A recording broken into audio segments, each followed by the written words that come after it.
خدا باپ کے زندہ و جلالی کلام میں سے زندگی برا کلام، پالوس رسول کا خط رومیو کے نام، اس کا 6 باب 1 سے 23 آیت مبارکہ تک۔ بس ہم کیا کہیں؟ کیا گناہ کرتے رہیں تاکہ فضل زیادہ ہو؟ ہرگز نہیں۔ ہم جو گناہ کے اعتبار سے مر گئے، کیوں کر اس میں آئندہ کو زندگی گزاریں؟ کیا تم نہیں جانتے کہ ہم جتنوں نے مسیح یسوع میں شامل ہونے کا بپتسمہ لیا تو اس کی موت میں شامل ہونے کا بپتسمہ لیا؟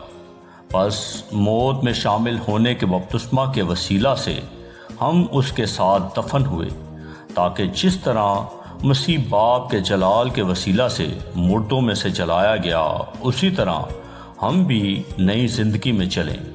کیونکہ جب ہم اس کی موت کی مشابہت سے اس کے ساتھ پاوست ہو گئے تو بے شک اس کے جی اٹھنے کی مشابہت سے بھی اس کے ساتھ پاوست ہوں گے۔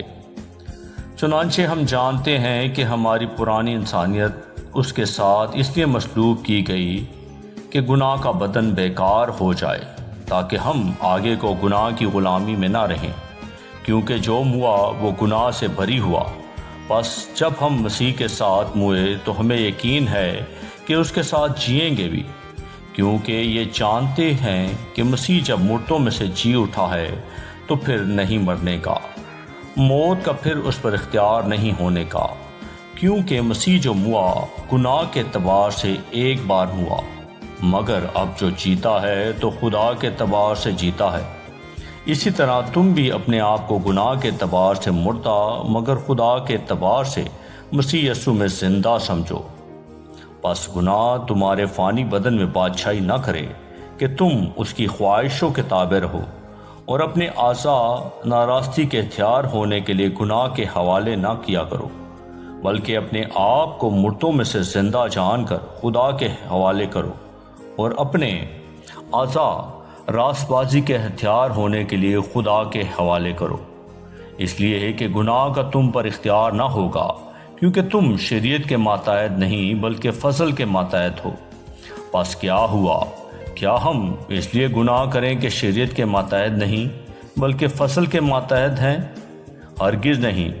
کیا تم نہیں جانتے کہ جس کی فرما برداری کے لیے اپنے آپ کو غلاموں کی طرح حوالے کر دیتے ہو، اسی کے غلام ہو جس کے فرما بردار ہو، خواہ گناہ کے جس کا انجام موت ہے، خواہ فرما برداری کے جس کا انجام راست بازی ہے۔ لیکن خدا کا شکر ہے کہ اگرچہ تم گناہ کے غلام تھے تو بھی دل سے اس تعلیم کے فرما بردار ہو گئے جس کے سانچے میں تم ڈھالے گئے تھے، اور گناہ سے آزاد ہو کر راست بازی کے غلام ہو گئے۔ میں تمہاری انسانی کمزوری کے سب سے انسانی طور پہ کہتا ہوں، جس طرح تم نے اپنے اعضاء بدکاری کرنے کے لیے ناپاکی اور بدکاری کی غلامی کے حوالے کیے تھے، اسی طرح اب اپنے اعضاء پاک ہونے کے لیے راست بازی کی غلامی کے حوالے کر دو، کیونکہ جب تم گناہ کے غلام تھے تو راست بازی کے اعتبار سے آزاد تھے۔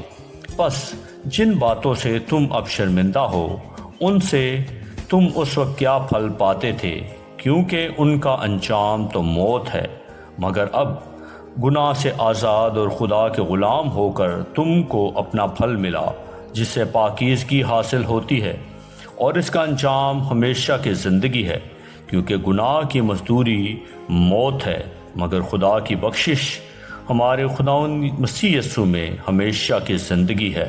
آمین۔ پاکلام کے پڑھے اور سنے جانے پر خداوند کی برکت ہو، خداوند کا شکر ہو۔ آمین۔ اس زندہ اور جلالی کلام کو زیادہ سے زیادہ شیئر کریں تاکہ لوگ سن کر برکت پائیں۔ آمین۔